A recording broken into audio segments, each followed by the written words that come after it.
तो hello everyone, मेरा नाम अमर है और आज इस वीडियो में मैं आपको इन्वेस्टिंग के बारे में बताऊंगा। आपको किस तरह से इन्वेस्टिंग करनी चाहिए और कौन सा प्लेटफॉर्म है जो मैं पर्सनली यूज़ करता हूं, उसके बारे में मैं एक स्टेप बाय स्टेप प्रोसेस में बताऊंगा कि किस तरीके से आप बाय एंड सेल कर सकते हो, वहां पे आप किस तरीके से कौन कौन से एसेट्स खरीद सकते हो, और अगर आप अर्ली 20s में हो तो आपको किस तरीके से अभी राइट फ्रॉम वेरी स्टार्टिंग जितने भी पैसे हों आपको थोड़े थोड़े एक हैबिट डालनी चाहिए। तो चलिए अब मैं अपनी कंप्यूटर स्क्रीन शेयर कर देता हूँ। ग्रो का प्लेटफॉर्म खुल गया है। इसमें आप डायरेक्ट इन्वेस्ट कर सकते हो स्टॉक्स में, म्यूचुअल फंड्स में, फिक्स डिपॉजिट में और यूएस के स्टॉक्स में एज वेल। कैसे करते हैं इसके बारे में देखते हैं। यहाँ पे आप अपना ईमेल एड्रेस डालोगे, उसको वेरीफाई करा दोगे, देन आप फोन नंबर के साथ आप अपना बैंक अकाउंट नंबर रजिस्टर कर दोगे, वो पूरा वेरीफाई करेंगे। पूरा प्रोसेस ऑनलाइन है, ये बहुत जल्दी हो जाएगा। देन आप यहाँ से कर सकते हो। तो जैसे ही आप ये कर लोगे तो आपका इस तरीके से ये ओपन हो जाएगा। इसमें आप ऊपर देख सकते हो ये स्टॉक्स, देन म्यूचुअल फंड्स, ये फिर फिक्स डिपॉजिट और देन यूएस स्टॉक्स। आप इन सब जगह पे अपना इन्वेस्टमेंट कर सकते हो। तो आई वुड रिकमेंड कि अगर आप अर्ली 20s में हो तो आपको थोड़ा थोड़ा एक हैबिट डालनी चाहिए, इसके बारे में सीखना चाहिए, क्योंकि ओवर द लॉन्ग टर्म आपको एक बहुत अच्छी वेल्थ जनरेट करके देगा। तो ये तीन इंडेक्स मेन दिख रहे हैं, निफ्टी 50, सेंसेक्स और बैंक निफ्टी। निफ्टी 50 होता है टॉप 50 कंपनीज हैं, उनका एक ग्रुप जो होता है वो ही निफ्टी 50 कहलाता है। इसमें इंडिया की टॉप 50 कंपनीज आती हैं। इसमें सेंसेक्स में इंडिया की टॉप 30 कंपनीज होती हैं और बची हुई जो 20 है ये कंबाइन होकर ये निफ्टी 50 बनाती है। बैंक निफ्टी में टॉप 50 कंपनीज आती हैं जो कि बैंकिंग सेक्टर से रिलेटेड होती हैं, जैसे एचडीएफसी बैंक हो गया, आपका स्टेट बैंक हो गया। तो इस तरीके से प्राइवेट और पीएसयूज सब तरीके की कंपनीज होती हैं। तो ये जैसे कि आप दिखा रहा है, तो अगर हम सपोज करते हैं कि आपको कोई शेयर खरीदना है तो आप किस तरीके से बाय और सेल करोगे उसके बारे में भी देख लेते हैं। तो ये आज का इंडेक्स 2% डाउन दिखा रहा है, तो ये ड्यू टू यूएस के इन्फ्लेशन रेट और हाईएस्ट इन्फ्लेशन की वजह से है ये सारा मार्केट डाउन। तो जैसे आप सपोज करो रिलायंस इंडस्ट्रीज पे क्लिक करते हो तो ये डिलीवरी और इंट्राडे है। डिलीवरी मतलब अगर आप एक या एक से ज़्यादा दिन तक इसको होल्ड करना चाहते हो तो उसको डिलीवरी कहते हैं। अभी मान लो 2560 चल रहा है, आप इस रेट में इसको खरीदना चाहते हो। सपोज करते हैं मार्केट प्राइस पे आप इसको खरीदना चाहते हो, 10 शेयर्स खरीदना चाहते हो, तो इसके लिए आप तो 26,000 रुपीज अराउंड ऐड करने होंगे। जैसे ही आप ऐड कर लोगे तो 10 शेयर्स आपके पास आ जाएंगे और ये पूरी तरीके से सेफ और सिक्योर है, क्योंकि ये गवर्नमेंट ऑफ इंडिया के सीडीएसएल और एनएसडीएल जो दो डिपॉजिटरीज हैं, जिस तरीके से आपका बैंक अकाउंट में पैसा जमा होता है, इस तरीके से शेयर्स जो हैं वो एनएसडीएल और सीडीएसएल दो डिपॉजिटरीज में जाकर के ये कलेक्ट होता है। तो वो आप वहां से डायरेक्टली वेरीफाई कर सकते हो। उसमें किसी भी प्लेटफॉर्म ग्रो या किसी का भी कोई वो नहीं है, वो आपका एक सेंट्रलाइज सिस्टम है जहां अगर आपका किसी भी प्राइवेट प्लेयर के साथ में डीमैट अकाउंट है तो भी आप इसको खोल सकते हो। इस सब चीज़ का लिंक मैं आपको कमेंट में दे दूंगा, आप वहां से जा करके अपना ग्रो का अकाउंट खोल सकते हो और मैं आपको सीडीएसएल में भी रजिस्टर करने का प्रोसेस बता दूंगा। फिर आगे देखते हैं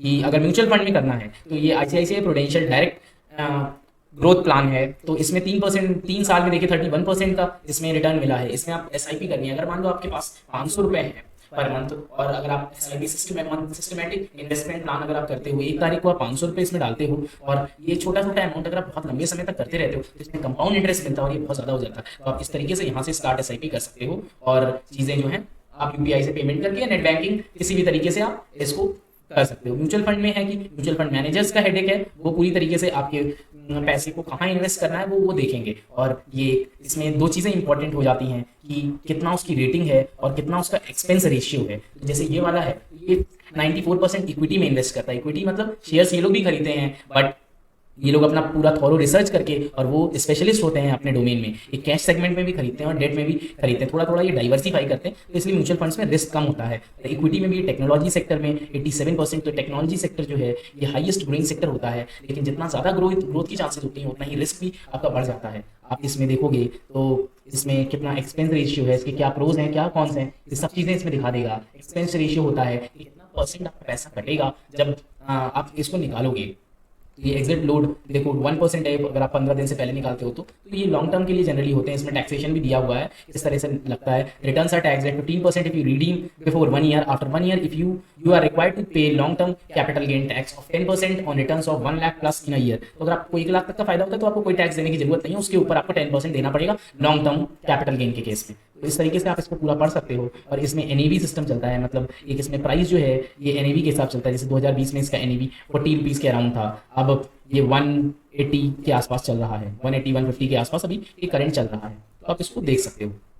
फिर आगे हम लोग देखेंगे फिक्स डिपॉजिट्स। जैसे आपके किसी भी अकाउंट में एफडी कराते हो तो उसमें 5-5.5% मिलता है, लेकिन ये जैसे कि कुछ बैंक्स होते हैं वो हाईएस्ट एफडी रेट देते हैं, लेकिन आपको इन्वेस्ट करने के लिए प्रॉब्लम होता है। तो आप यहाँ से डायरेक्ट इन्वेस्ट कर सकते हो, जैसे इंडसइंड बैंक में 6%, 6.5% पे आप इन्वेस्ट कर सकते हो, और ये पूरी तरीके से आरबीआई से गवर्नड है, इसमें ग्रो का या प्लेटफॉर्म का कोई लेना देना नहीं होता है। फिर बजाज फाइनेंस में करोगे तो आपको 7.2% तक का इंटरेस्ट मिल रहा है, ये बहुत हाई इंटरेस्ट है, ये आपको जनरली फिक्स डिपॉजिट्स में ऐसे नहीं मिलता है, क्योंकि बजाज फाइनेंस एक एनबीएफसी है, नॉन बैंकिंग फाइनेंशियल इंस्टीट्यूशंस, तो ये हाई इंटरेस्ट पे आपको एफडी दे सकती है, क्योंकि इसका काम ही है कि पैसे को उधार देना या आप लेंडिंग एंड बोरोइंग, इस तरीके से इनका पूरा बिजनेस ही चलता है।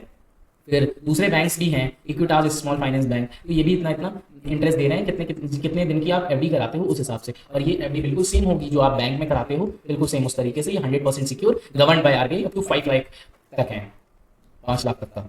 फिर आगे हम लोग देखते हैं कि यूएस स्टॉक्स में अगर आप इन्वेस्ट करना चाहते हो, तो अगर आप एप्पल, माइक्रोसॉफ्ट, गूगल इन शेयर्स में इन्वेस्ट करना चाहते हो, तो ये सारी कंपनीज यूएस की हैं, हाईएस्ट ग्रोइंग कंपनीज हैं। तो अगर आप ये करना चाहते हो, जैसे माइक्रोसॉफ्ट है, तो माइक्रोसॉफ्ट में इन्वेस्ट कर भी आप यहाँ से कर सकते हो। ये डॉलर्स में होगा, इसमें आपको दो चीज़ के फायदे मिलते हैं, एक तो रुपी और डॉलर का जो डिफरेंस होता है, कि अगर मान लो आपने देखा होगा कि हमारे रुपीस की वैल्यू कम हो रही है लेकिन डॉलर की वैल्यू बढ़ रही है, तो अगर आप 10 साल बाद करोगे तो हमारा रुपए जो है वो 100 रुपये बन गया होगा, $1। तो आप जब डॉलर में रिडीम करोगे तो आपको 100 रुपये मिलेंगे। वहीं तो ये जो आपको अभी मान लो 80 का है और 10 साल बाद 100 का हो गया, तो ये 20 रुपीज़ आपको एक्स्ट्रा मिलेंगे बिना कुछ किए। और अगर इसमें सेकंड बेनिफिट आता है कि आपका प्राइस एप्रिसिएशन, जो 250 रुपये का माइक्रोसॉफ्ट का आपको शेयर दिख रहा है वो 10 साल बाद कितने का, तो दिस प्लस का आपको जो डॉलर डिफरेंशिएशन होता है, तो दो बेनिफिट मिलते हैं। लेकिन इसमें एक रिस्क सबसे ज़्यादा है कि आपको अपनी ही देश में जैसे है तो इन्वेस्ट करने से आपको ज़्यादा चीज़ें पता चल सकती हैं कंपेयर टू कि वहाँ अगर कोई भी कुछ भी मिस हैपनिंग होती है या कुछ भी शेयर्स में कुछ कमी होती है तो आपको इतनी जल्दी नहीं पता चल पाएगा। तो आई वुड रिकमेंड कि पहले आप यहीं का पूरा लर्निंग लो, उसके बाद थोड़ा बहुत डाइवर्सिफिकेशन के लिए आप यूएस स्टॉक्स में भी इन्वेस्ट कर सकते हो, बट मेक श्योर जितना ये ल्यूक्रेटिव लगते हैं उतना ही इसमें रिस्क भी ज्यादा है। तो आई होप आपको ये चीज़ें कुछ समझ में आई होंगी, इससे आपको जानकारी मिलेगी। मैं कमेंट बॉक्स में इसका लिंक दे दूंगा, आप वहां से ज्वाइन करोगे तो आपको 100 रुपये का फ्री मिलेगा इन्वेस्ट करने के लिए। तो आई वुड रिकमेंड कि आप उससे पहले थोड़ा सीखो कि किस तरीके से बाय सेल करते हैं, क्या चीज़ें होती हैं, किस तरीके से शेयर प्राइस का मूवमेंट होता है, क्या टेक्निकल इंडिकेटर्स होते हैं, क्या फंडामेंटल्स होते हैं। और अगर आप शुरुआत कर रहे हो तो आप म्यूचुअल फंड से भी कर सकते हो। तो इसको जरूर ज्वाइन कीजिएगा और थोड़ा थोड़ा एक हैबिट लॉन्ग टर्म में बनेगी तो ये बहुत एक वेल्थ जनरेट कर देगी और आप फाइनेंशियल इंडिपेंडेंस की तरफ पहुंचोगे। तो टेक द फर्स्ट स्टेप। मिलते हैं नेक्स्ट वीडियो में, टिल देन कीप लर्निंग।